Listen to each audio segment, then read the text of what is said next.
Will be our final panel for today, but not our final session.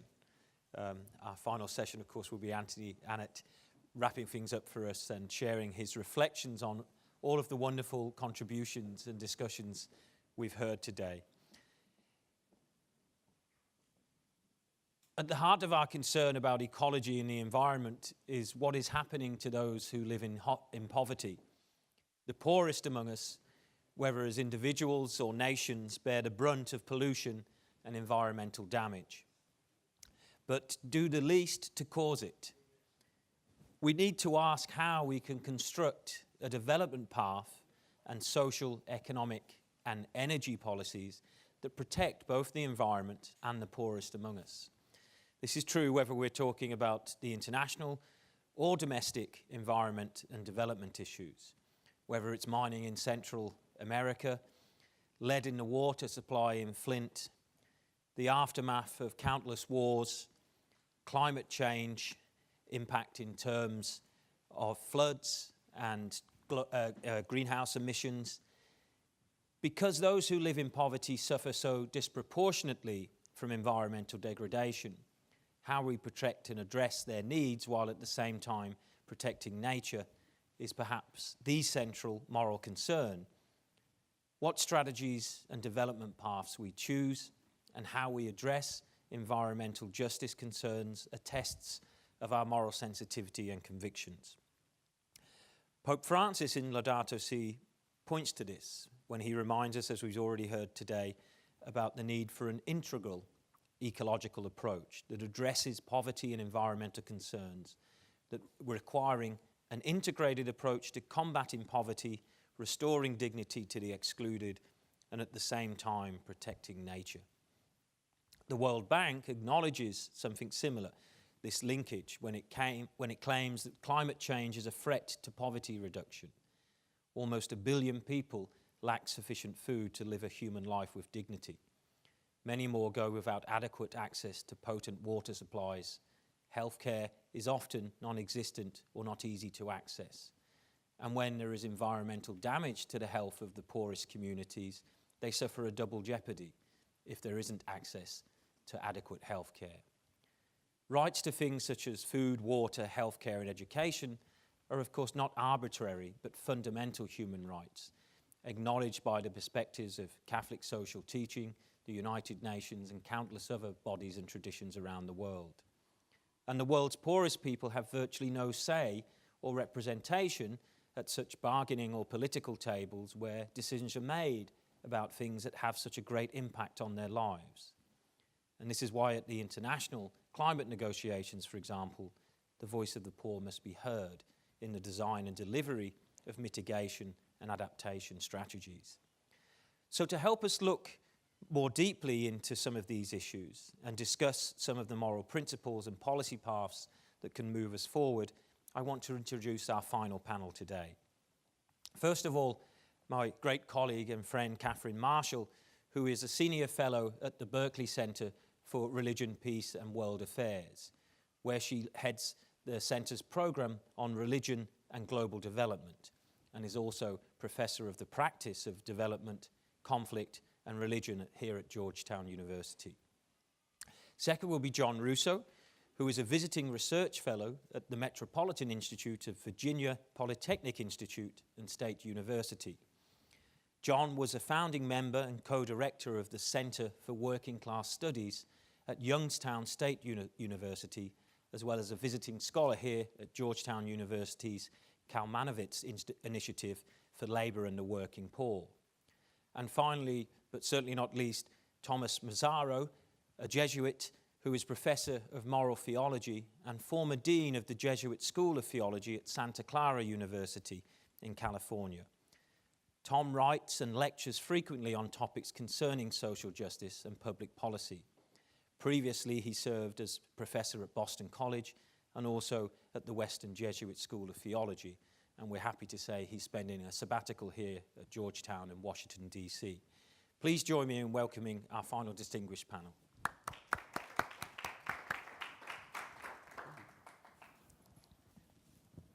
Well, good afternoon. I have a sense through this rather rich day that everything has been said but not everyone has said it. So we'll try to address the issues perhaps from a slightly different perspective.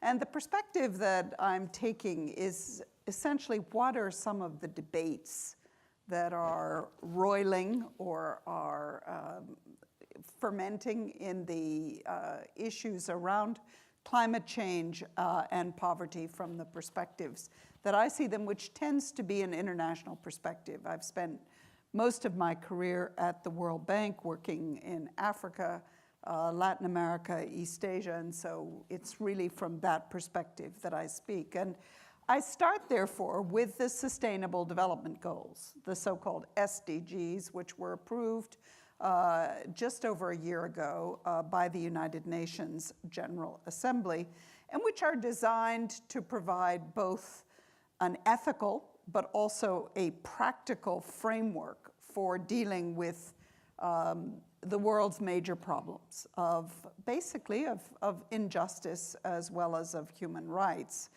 And the fact that the word sustainable replaced the word millennium from the earlier generation of goals that were approved in the year 2000 is significant, and it reflects the fact that in the global discourse about the state of the world and the direction that it should take, that sustainability, which is to a large extent code for climate change, replaced it, replaced millennium.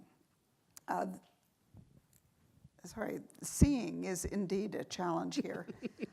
Another change between the goals that were approved in the year 2000 and those that were approved last year is that they apply to all countries and not just to the poorer countries as the earlier ones had. And rather than having 8 goals, you now have 17 with 169 targets. And with 2 themes that are very strong that continue from the earlier ones of partnership and accountability. Now, with these goals, there is both a recognition, but also to some extent a sense of inevitability that they're very complex and overlapping, and people have tried to summarize them in what basically is 5 Ps, which are people partnering for peace and prosperity on the planet.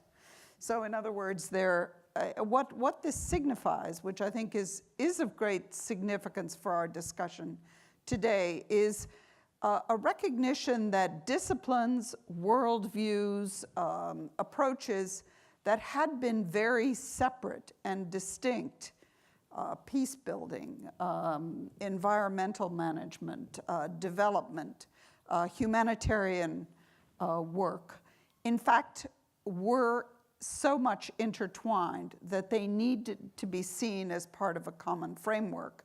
So this confrontation of disciplines and worldviews is very much the challenge of our time. And it is not easy. There is, I think, a significant question as to whether one needs to make choices among them. In other words, do you go for education for all, or do you go for protecting the planet? Or is there a way to have a win-win environment? And to tell a story on this, it is, I think, a very real problem. I was part of the Parliament of the World Religions, where I was, in fact, responsible for something like 20 separate programs. This was in Melbourne some years ago. So I was extremely preoccupied with dealing with HIV/AIDS, corruption, food issues, et cetera, that were part of the development agenda, but had known for many years Mary Evelyn Tucker, who was managing the environment part of the program. And we had agreed that we needed to talk, that we needed to try to bring these 2 agendas much closer together. And so finally, towards the end of the Parliament, we had a meeting with some of the people involved in the development side and some involved in the environment side. And we started in a very friendly way, but I started with simply reporting, as I saw it, that one of the critical issues for the development world was that without economic growth, you had no jobs, you had no resources for education, you had no resources for health. And the environment team immediately jumped on me and said that that was outrageous and neoliberal something or other, and that the real challenge was, in fact, to have no growth, to have even degrowth, to have a completely different model. And in my reflections, and this even comes back to Laudato Si, I think this issue of economic models is one of the elephants in the room. It's one where there is not a thoughtful discourse at this point about what this actually means, what it would take to move in that direction. And in the meantime, what you have is contradictory discourses, where you have basically the assumption, implicit and explicit, of operating within some form of market system, which is really almost seen as outside the control of pretty much anyone, and a set of thinking that is looking to radical solutions. And again, this comes back to what it would take to have new models. Does it mean that you have to deal with greed? Does it mean that you have to see much more frugality, much more modesty? Or do you need to go back to solutions which are extremely unpopular, but not inconceivable, of massive redistribution policies, which would deal in a very pragmatic way with some of the inequalities in the world. One of my favorite discussions comes, and this is, I think, a World Council of Churches idea, that at the same time that you have a poverty line, which is a line below which it's unacceptable to allow people to fall, you also need a greed line, which would be a level of wealth that is morally unacceptable. And watching people's faces as they try to determine exactly where they sit is a fascinating exercise. So I think these questions of what does it mean to bring these 5 Ps together, the conflict issues, the humanitarian, the human capabilities, the development of education and health, essentially, the prosperity, the robust functioning of the economy, and the concerns of the planet. How do you bring these different perspectives together is one of the most substantial challenges. I'll touch briefly on some of the other debates that I see. First, and this has been mentioned many times, and it's very clear that the poor are by far the most affected, and they have the least voice, the least power, and the fewest resources. So the questions of environmental justice come at us all the time. We're working a lot in Bangladesh and in the Sahel, where these issues are dramatic. And a comment that you hear all the time is that these are not abstract issues. They're not issues for the future. They're issues for right now, the here and now. There is some danger. I've seen for many years, for example, the sort of people talking about desertification and the creeping desert, but with an awareness that that's not really the way it happens. It's much more complex than that. There is a danger, I think, of crying wolf if, in fact, short-term climate changes are interpreted as long-term ones, and when they change, you can come back. But these issues, I think, of the reality of what happens to Bangladesh with either disasters or with the salinity, increasing salinity, with all of the other problems that that poor country faces, are very real. And likewise, what is going to happen to the Sahel with the projected increases in population, the increasing erratic nature of the climate, and the limitations on resources. So that brings us, this issue of inequality, to the question of who pays, and are you talking about mitigation or are you talking about adaptation, and whose responsibilities. Who is responsible for paying and for trying to redress the current day impact of problems that have deep and long historic roots. And it brings us to many very practical problems. The dispute about whether coal-fired plants in South Africa made sense a couple of years ago were a vivid illustration because the alternatives were expensive. The alternatives were not viewed as feasible. The energy needs of the people of South Africa are dramatic. And who was going to provide an alternative? And the answer clearly was no one. And so coal-fired power plants are very real. So you do have a whole set of technical and ethical issues, science versus faith, you might call it. Who's the arbiter? And these come to issues of land, issues around farming techniques, smallholders, the issues of GMOs, genetically modified organisms. All of these are real issues that are directly related to these broader challenges of the ethical choices involved in development, poverty, and environment. A very practical issue, which interestingly has a significant religious set of interests, is the extractive industries. And those are, again, an illustration. It is not, I think, one where one would have expected that religious actors would be as involved as they are.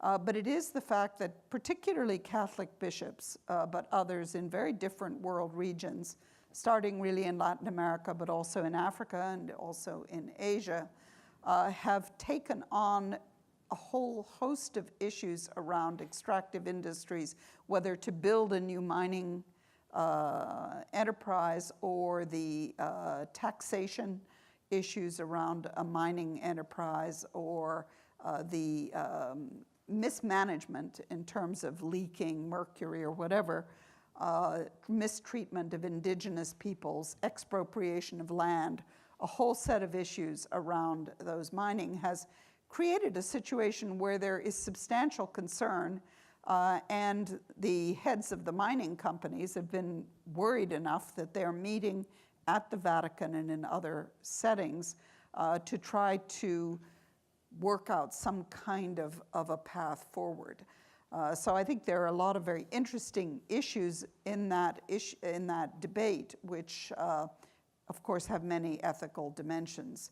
And finally, I think something that hasn't been very much mentioned here, we're concerned today about the numbers of refugees and internally displaced people in the world. The estimates are, 65 million at this point, one of the highest, if not the highest, since World War II.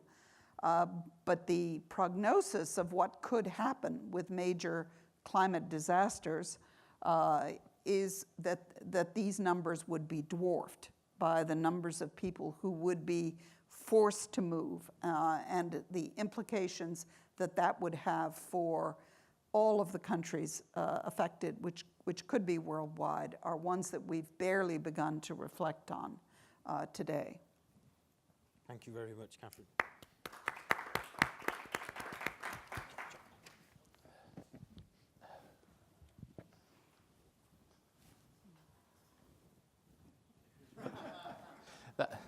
Well, first of all, the technician, could you come on up and do what you're going to do? Are we up? Okay, good. First of all, I want to thank Drew and the organizers for inviting me. It's a real pleasure to be here. Somebody said that I was a visiting professor at Virginia Tech's Metropolitan Institute and a visiting scholar, as you can see, at the Kalmanovitz Initiative, and what's that like? And I said, it's like being an ambassador without portfolio. I'm going to take a different tact and try to fit myself into this colloquium. And I'm going to, unfortunately, Father Zampini gave me an opportunity to do that. And in that, I'm going to try to bring some voices that aren't here. into this discussion. If you will, those of us in working class studies often operate on a type of both history and a cultural study from below. And I'm going to try to do that today. I had every summer, I know this is hard to believe for you Georgetown folks, I go back to Youngstown, Ohio and spend the summer. That's my vacation home. And obviously, Youngstown's got quite a bit of notoriety this summer for what's been happening there. But when I go back, I often talk to former students who were steelworkers. And there are several questions that they ask me. Not that I asked them, they asked me. And one of them was this summer, why are we rebuilding the power grids in Iraq and not in the United States? I thought about that when I was trying to prepare a presentation, and Drew gave me a lot of leeway to do this. And basically, I think it's important to go back and see what does that really mean to these folks. And I went back and looked up some research, and this was also part of the discussion, but they didn't have all the facts this way, that we spent $5 trillion since 2001 on wars. The warfare state now employs more people than there are members of the standing armies. The sons and daughters of these people, especially in Youngstown during the 80s and 90s, the only place they could work or get a job was to enlist in the Army or the Armed Forces. Well, that's changed a little bit over time as I looked at some of the Defense Department statistics on this, and there are more middle-class people that are now joining the military, and for good reason, because a lot of those military people, the people that are joining are from a middle class that can't find work either these days. So if I then had a discussion, it's part of an interview I did with Richard McCormack of the Manufacturing Technology News, and I asked Richard, what if we had defense cuts that a lot of people are suggesting? And he said it would lead to incredible poverty, unemployment, underemployment, and a decline in manufacturing. He said anywhere 40 to 50% of what's left of American manufacturing has some types of ties to the defense industry. Everybody said, Kathleen just said it most recently about the impact of wars on poverty and injustice and inequality and development and uneven development as a result of neoliberalism. I'll say the word nobody wants to mention. And then more recently, I found out that the two most prominent wars that are going on right now in Somalia and Syria are known as the first climate wars. They're about water. And some of the folks that I've talked to said that's probably true in what's happening between the Israelis and the Palestinians, especially as it relates to Gaza. Climate change obviously is leading to ever more droughts and floods and fires and extreme weather conditions, and it has a disproportionate impact on the poor or near poor, be that in the Middle East or in the 9th Ward of New Orleans. The second question they asked me,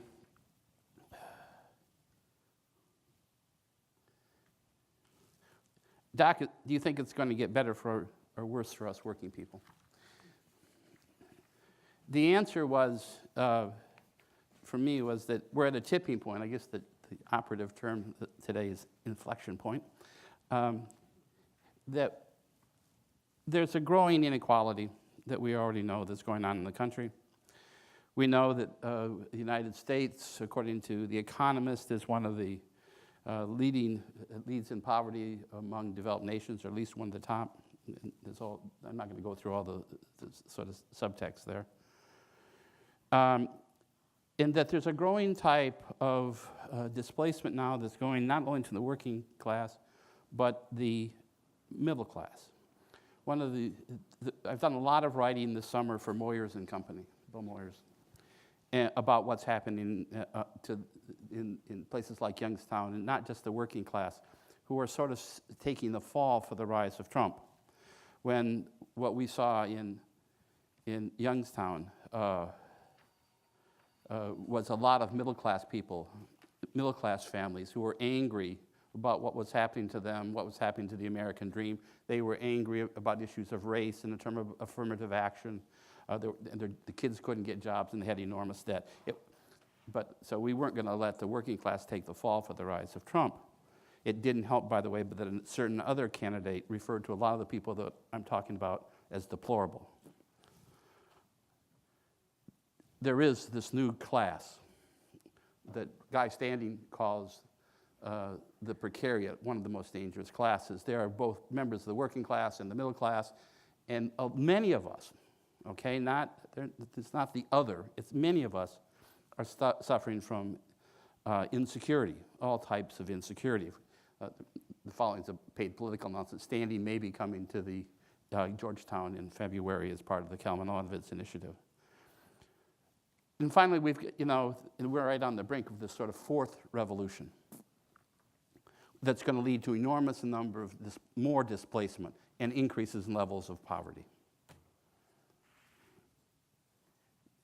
This has become a source of complaints now and worry from everybody from the Silicon Valley entrepreneurs who are now forming groups and says, what are we going to do in the future if our technologies are going to be displacing this many people?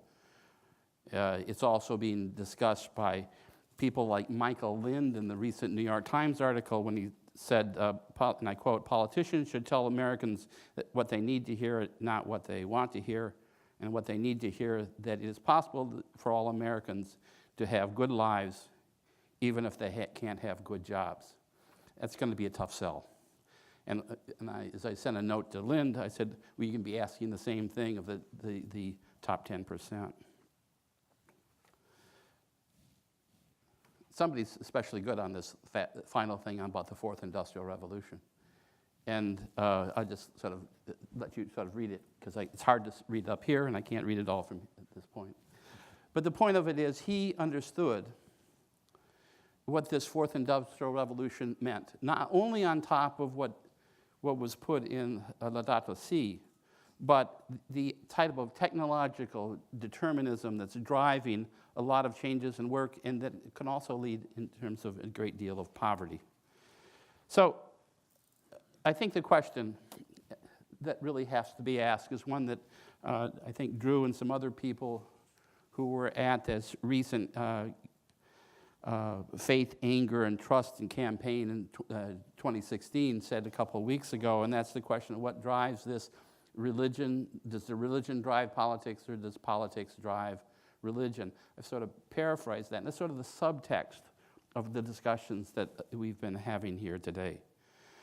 But I am, at this point, really concerned about where we're going, because I've seen the politics of resentment very clearly this summer in Youngstown. I know it's growing. And the question of it is where this is going to end up. So rather than talk about the Pope in the last sort of segment, I'm going to go to another secular bard, Bob Dylan. Okay. And Dylan has a lot to say on this. And he's writing this song in 1963, another time when there was the confluence of issues of race, gender equality, environmentalism, war, all occurring at the same time. And he was worried about it too. And so he starts by saying, there is really no way out of here. There's too much confusion. In the second stanza, he talks about, you and I have been through this, and this is not our fate, so let us not talk falsely now. The hour's getting late. And then the most probably apocryphal part of this, he says in the last verse, and the end of it states pretty clearly, two riders were approaching, and the wind began to howl. He was feeling the winds of discontent. And how this goes is going to say a lot about the future, both economically and environmentally, for the poor people in the world. Thanks. Thank you, John. Thank you very much, John. Yep. And now, Thomas Massaro. Kill him. It's hard to go after Bob Dylan, the bard Robert Zimmerman of Hibbing, Minnesota. So the panel topic is environment, poverty, and development. And so what kind of value added can a Catholic moral theologian or any religious professional dressed quite the way I am today add to this topic? And the obvious themes from Catholic social thought are a common good, about which we've heard a fair amount today, starting from Sean Casey and going through Father Zampini, and others. But the one I want to single out is that very excellent theme of the preferential option for the poor. We haven't heard that phrase much today at all. Now, luckily, it makes a very prominent appearance in Laudato Si. And, you know, when you think of option for the poor, you think back to the documents of Puebla and Medellin, the Latin American Bishops' Conferences. You think of the work in the 70s and the decades since of Gustavo Gutierrez, who's still going strong in his 80s. You think it's a principle of Catholic social teaching, now it's trickled up to the papal level, making an option of preference for the poor, putting a priority on the well-being of those who are the most vulnerable with the fewest resources in our world.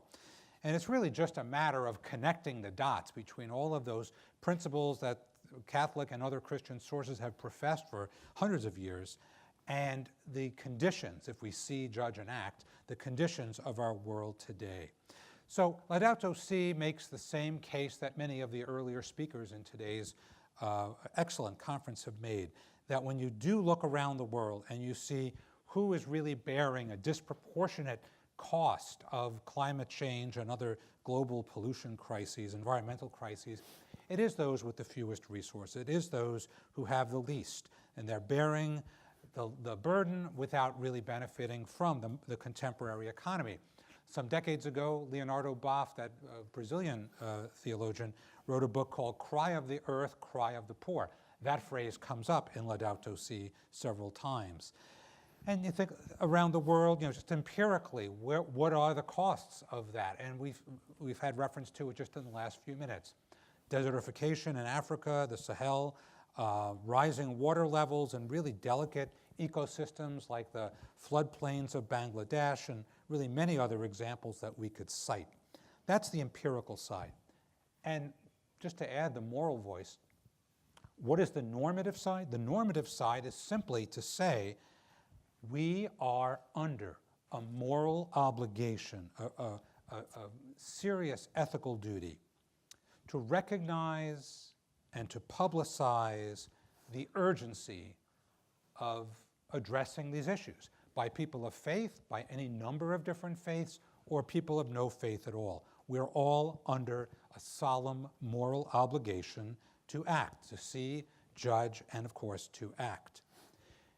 This religious or ethical language certainly bumps up against public policy language. You put on your political science hats. Well, you could go through a Master of Public Administration or some kind of a rigorous course in political science and never really run into that kind of language of moral obligation. There are many overlooked moral and ethical dimensions of these environmental issues. And you know, it's a crisis. It's at least a crisis in slow motion, if not increasingly in rapid motion. But the language of public administration is all too eager to filter that out and to kind of fall into the default mode of cost-benefit analysis based on kind of that consequentialism, utilitarianism that has a bias away from moral language and moral obligation against universalism and cosmopolitanism, and towards that short-term concern of cost-benefit analysis, a very narrow view.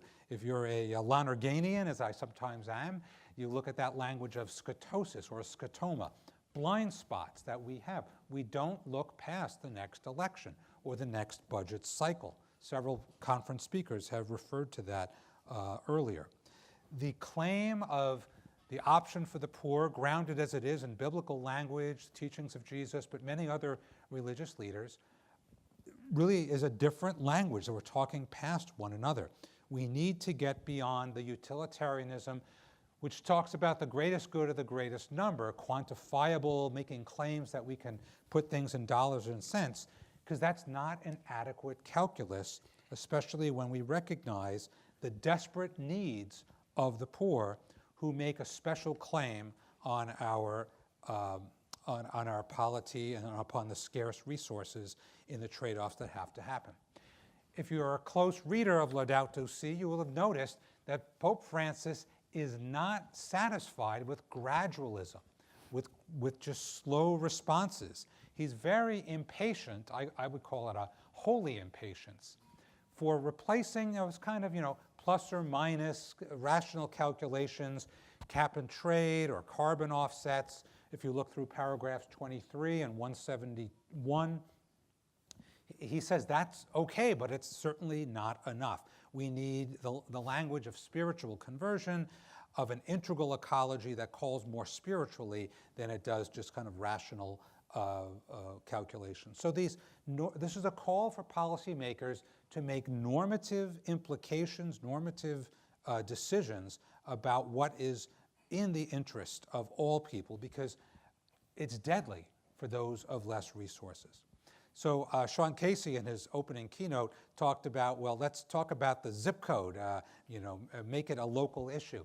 Well, my zip code of 94709, that's Berkeley and parts of Oakland, we have a real, concrete, flesh and blood issue going on right now in our area, and it's the No Coal in Oakland crusade or campaign, of which I've become a part, and I really tip my hat to those who started organizing this a couple of years ago. The dockyards of West Oakland, where there's already lots of shipping going on across the Pacific, trade with China, lots of longshoremen and those big cranes unloading large cargo ships. There's a proposal to turn that into one of the world's largest coal offloading stations, because after all, lots of coal in the inland, places like Utah and Wyoming and even parts of California, that needs is in quotes here, to places like China and the Philippines and Indonesia, where lots of manufacturing is going on. There's only one problem, that although this sounds pretty good, all the incentives are lined up, it makes logistical sense to have a big coal depot in West Oakland. People live there, lots of people of low incomes, of minority groups.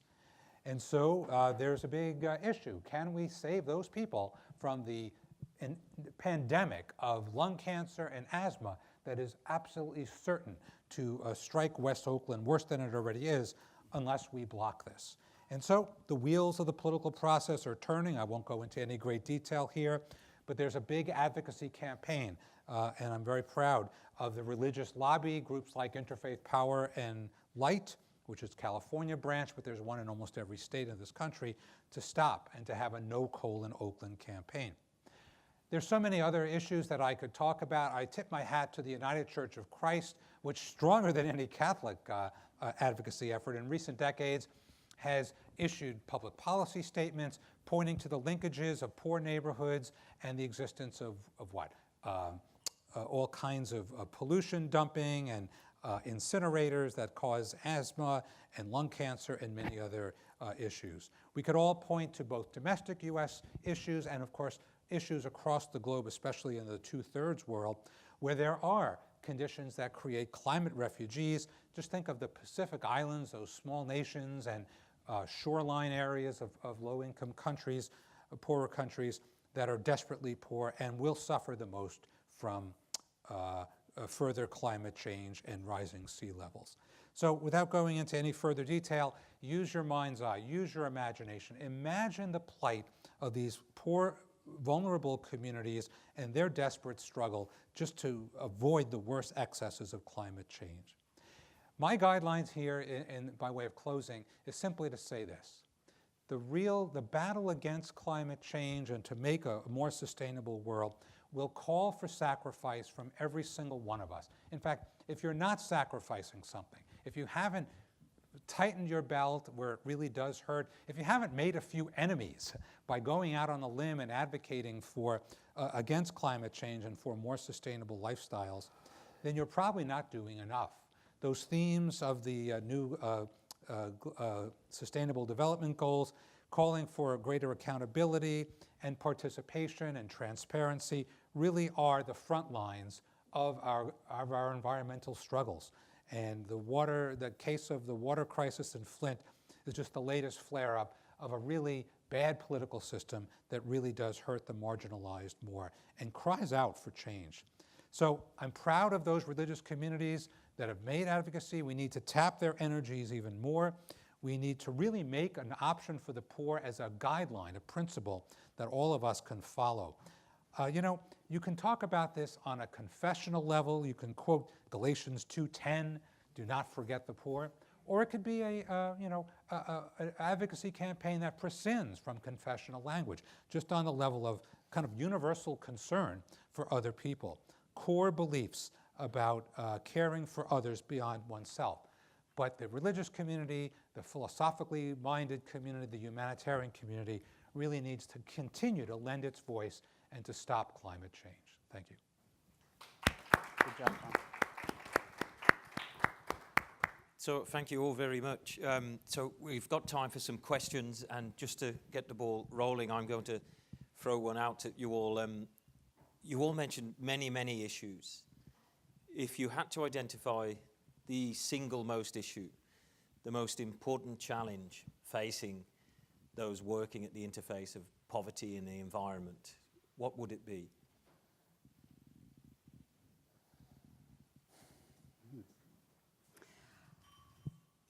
In terms of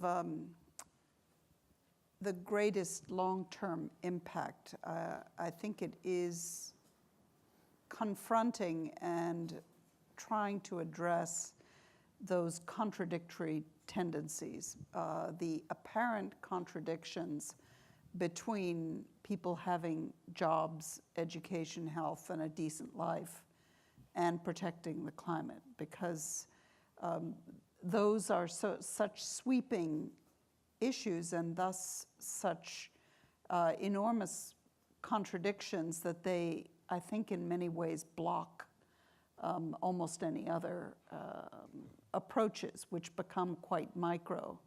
So I think finding ways to have a discussion about what kinds of economic and social innovations and creativity can help to address what seems to be a trap, so that what is a lose-lose turns into something that I think we all believe and hope can be there, which is a win-win where you can have the kinds of ideals that we're looking for, which is that every human being has a chance to develop their potential and to live a decent life without destroying the planet and making it impossible to live.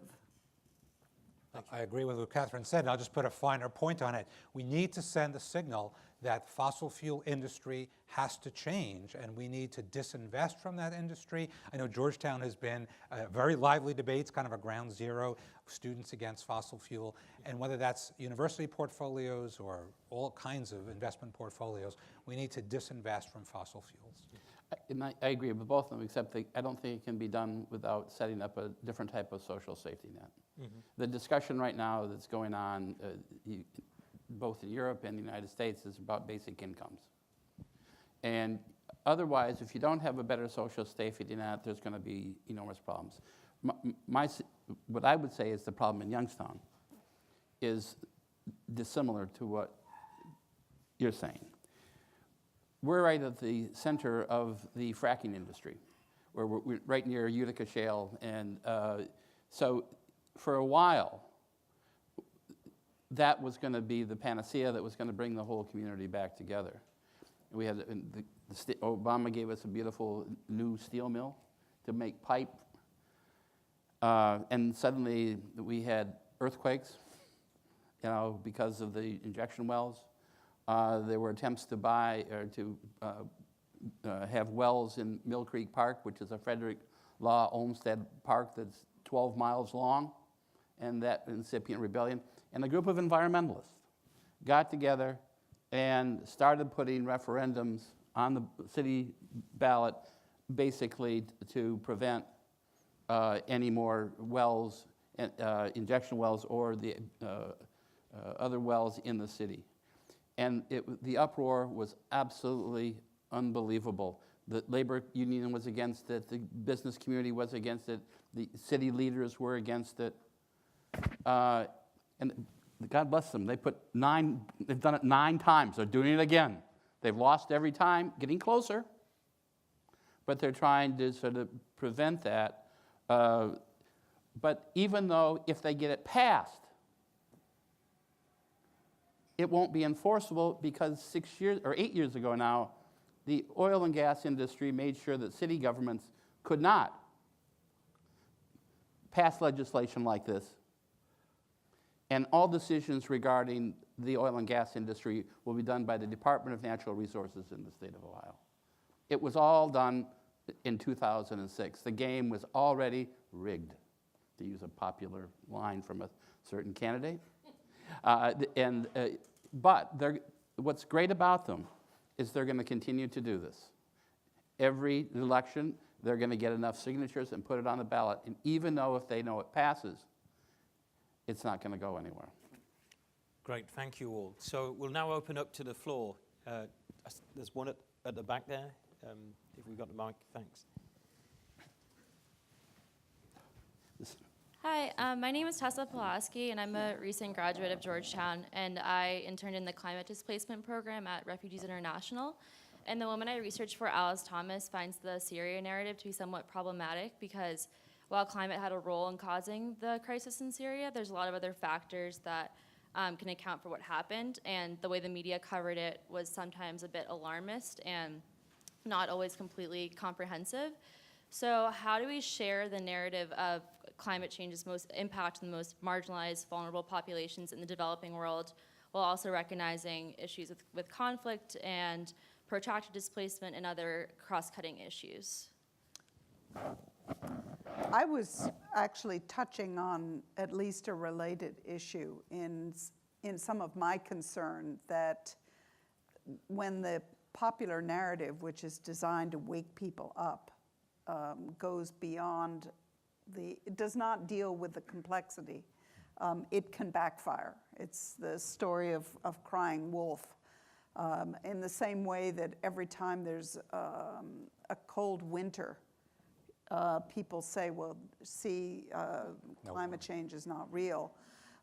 So I think that somehow one has to have confidence in the intelligence of people, and that they need to and are capable of appreciating that it's not a one story. It's not a one issue story.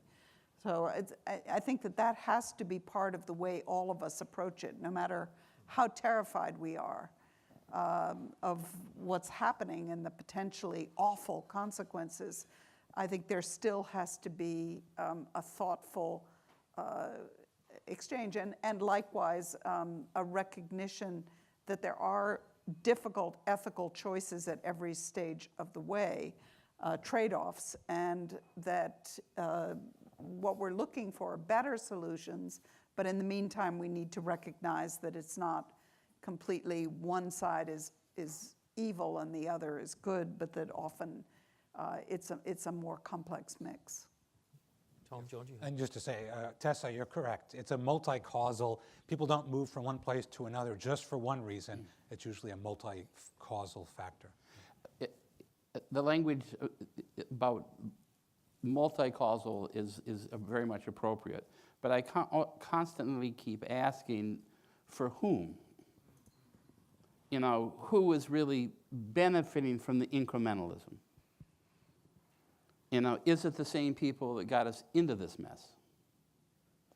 So, I've certainly heard in terms of development, economic development, and all through the Midwest, where there's this real tension between what we talk about over at Virginia Tech as adaptive resilience and what other people are calling cruel optimism.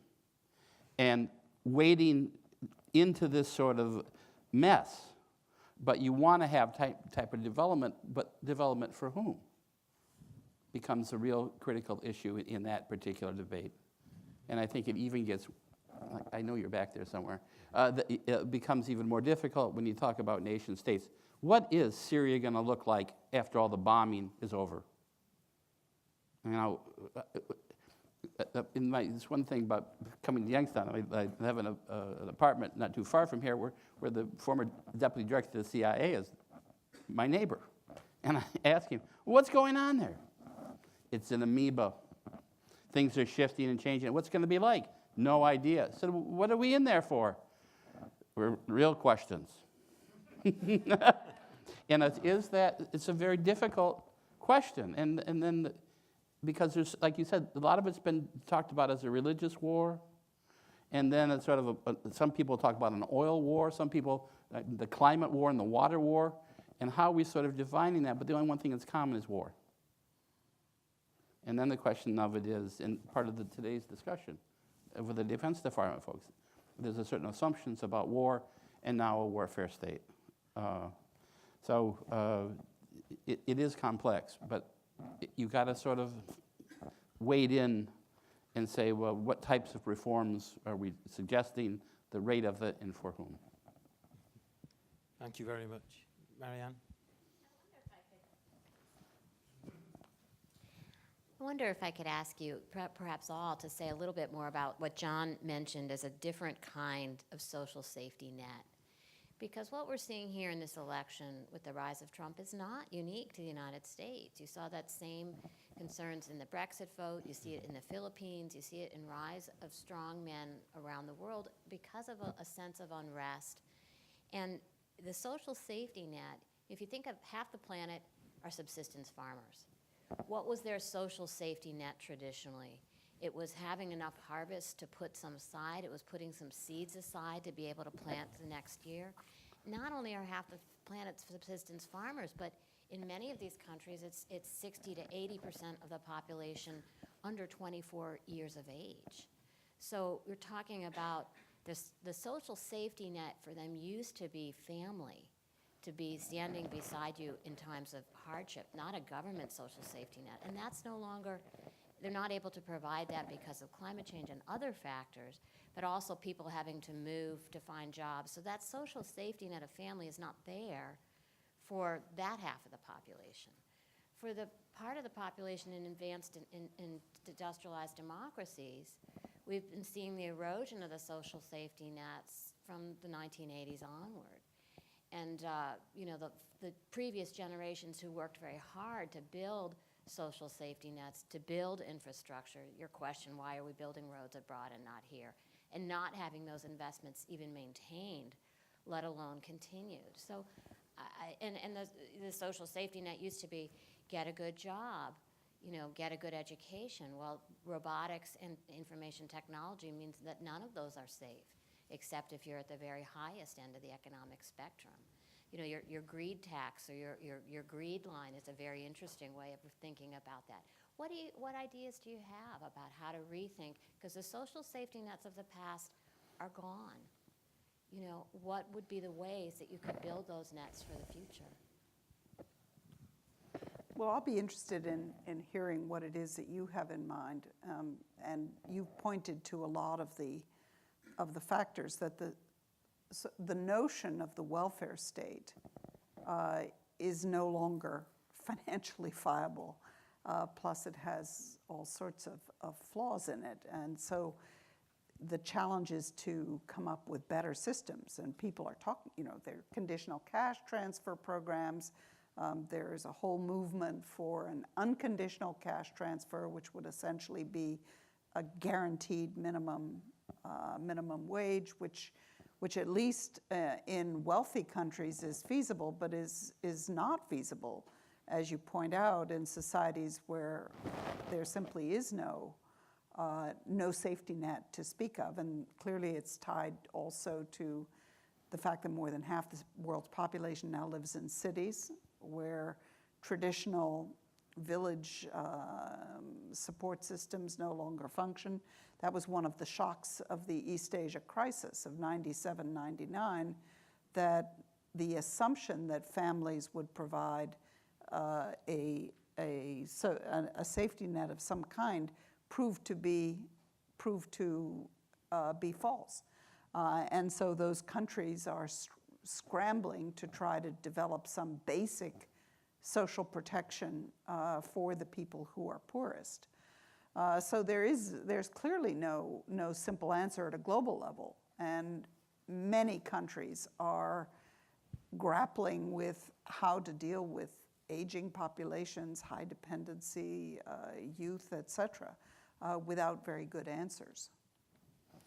Let me first say where I agree with, and when you were during your presentation, you talked about there's no economic system right now that seems to be viable. In essence, that's a contested terrain right now.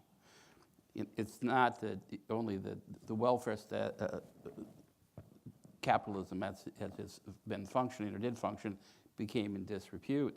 Neoliberalism is now in disrepute, and it's not just Joe Stiglitz, saying it. It's the IMF saying that here are the problems, and it's not just that they've caused inequality and injustice, but they've especially caused it in the developing world.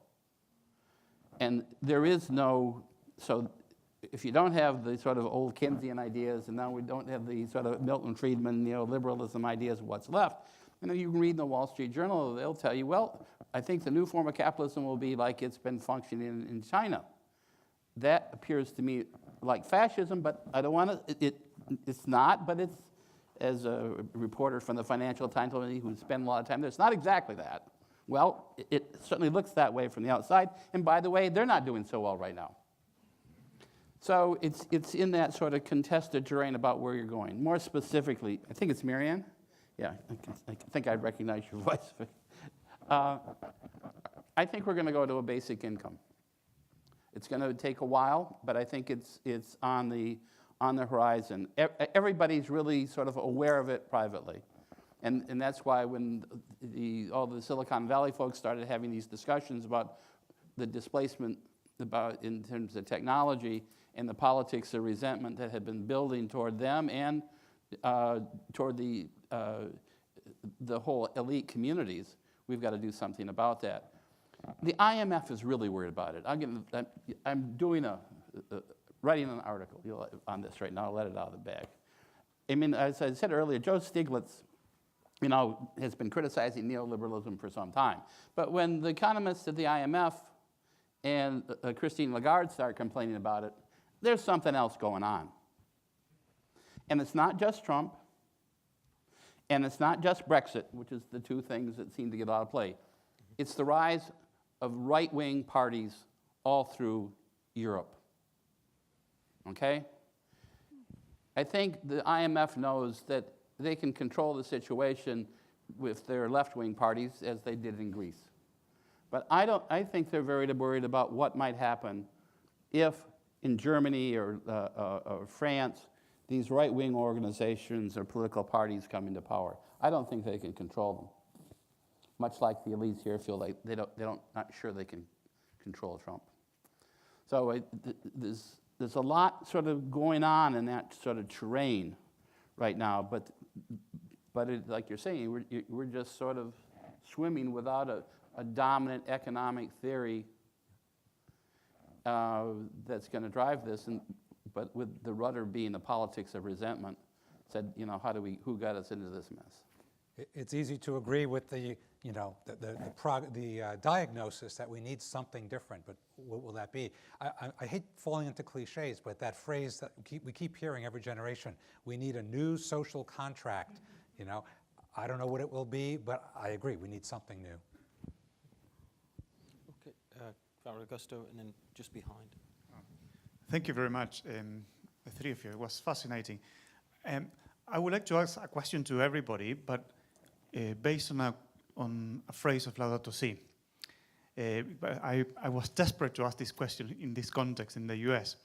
So the quote is from paragraph 93, and it says, it's about the principles, the moral principles. So I would like to, Father Thomas, if he can start, if he can kick off. So it says, the principle of the subordination of private property to the universal destination of goods, and thus the right of everyone to their use, is a golden rule of social conduct and the first principle of the whole ethical and social order. And he's quoting Saint John Paul II. So I wonder if you have something to comment from the US perspective that is so based on the primacy of private property over the common goods. And if Catherine and John can comment on one concrete case, for example, that you quote, Catherine, about extractive industries. Because in the extractive industries, you have the ethical dilemma. Just to quote an example from that I think epitomizes the problem of the extractive industries, that is the case of La Oroya in Peru, where even the church and Bishop Pedro Barreto were fighting against a terrible case. Half of the population of La Oroya, that is the most polluted town in the world, they didn't want to stop because it's their jobs. So from the workers' perspective, they didn't want, so the community was divided because it's either this or we die. But if you keep working on this, you will die anyway. Well, we prefer to work. So here you have a conflict, a concrete example of how do you manage this principle of the subordination of private property to the universal destination of goods. I don't know if you can comment about it. I'll start just by praising paragraph 93 and your citation of it. It weaves together all those complex themes of Catholic social thought and uses that John Paul II's excellent summary of it, the social mortgage that exists on private property. I assume your question is inviting us to reflect on how it relates to the environmental crisis.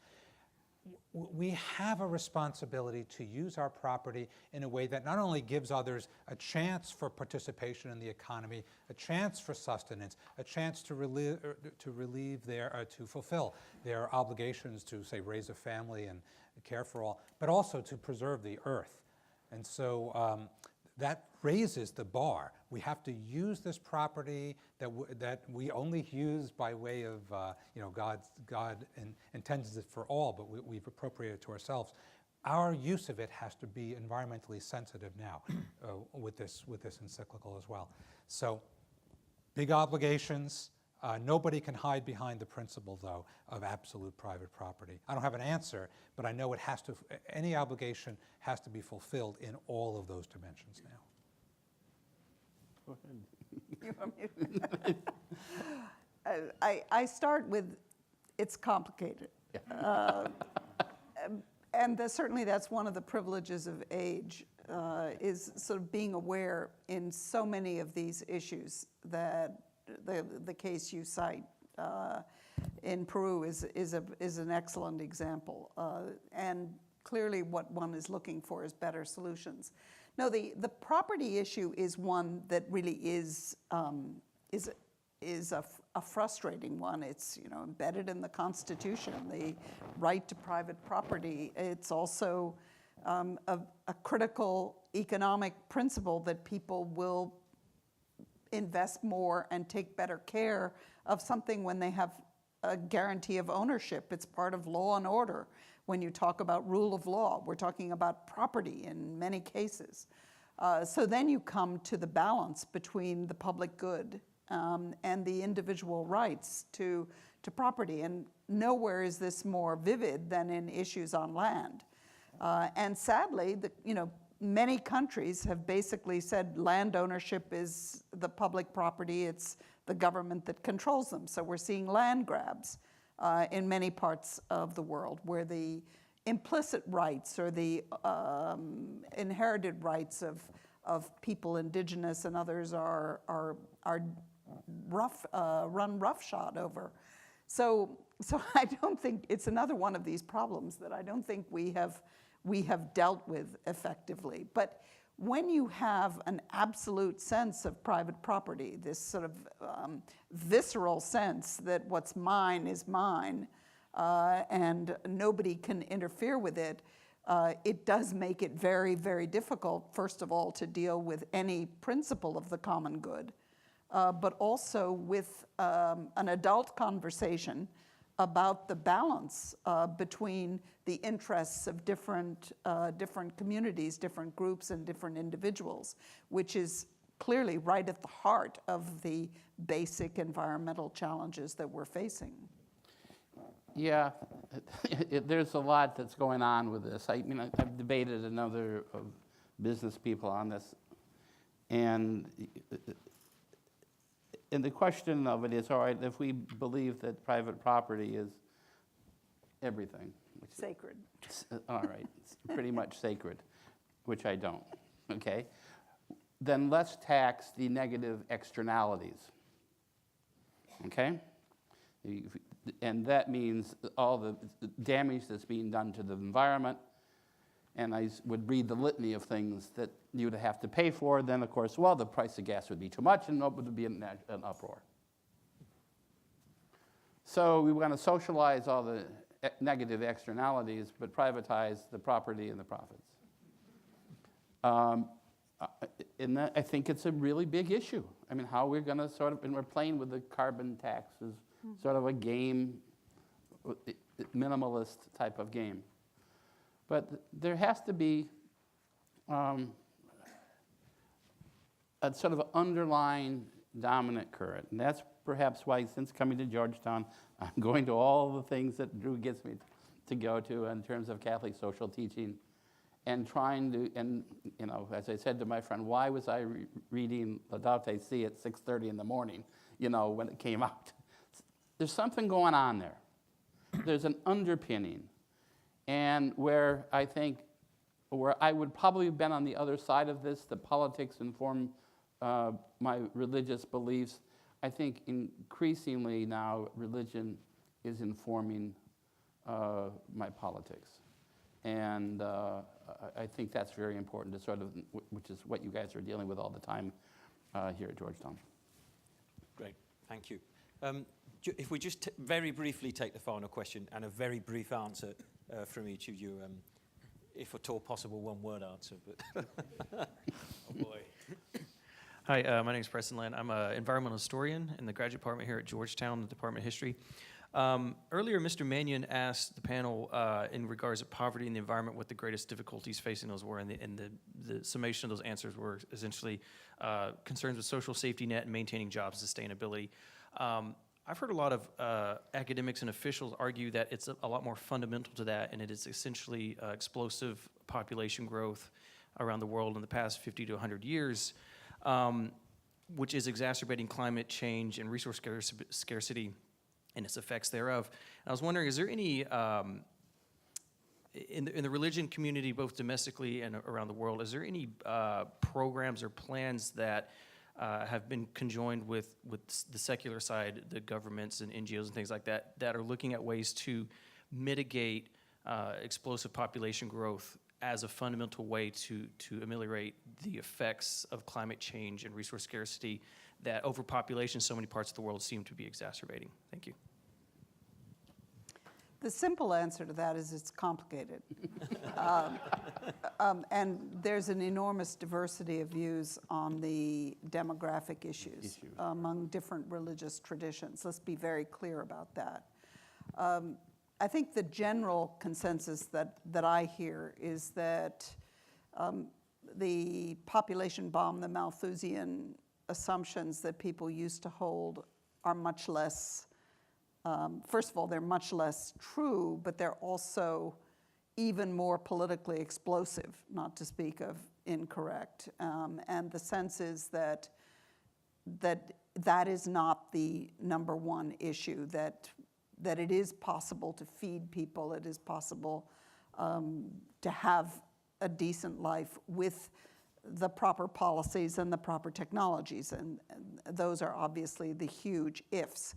But the demographic discussion, actually the current sort of hot term is demographic dividend, and clearly trying to have child spacing and reduce family sizes is an objective for all kinds of reasons of consensus policies, but trying, for example, to reduce the world's population is not a topic that's on the agenda. Nothing to add there from me. I think it was Jesse Jackson who said that as long as we keep having lots and lots of children being African Americans, at some point we're going to vote against Social Security. It was sort of a get even for what has happened to the African American community. So there is, this is a really an interesting issue, because at a time when people of color are having more children than white folk, that's changing already. It's sort of the political calculus. And the question is, how will that also impact on the actual political issues that are going to be dealt with in the future? When you have, is it California is a non-white now? Right. Less than 50% of the people of California are white. That's going to have a big impact on how we sort of deal with the political issues in the future. And partly there is a type of resentment that's a sort of a subtext to the white resentment. There's a black resentment about what's happened to in the African American community. Well, we've had some fascinating issues on this panel again, and it's been a very rich discussion.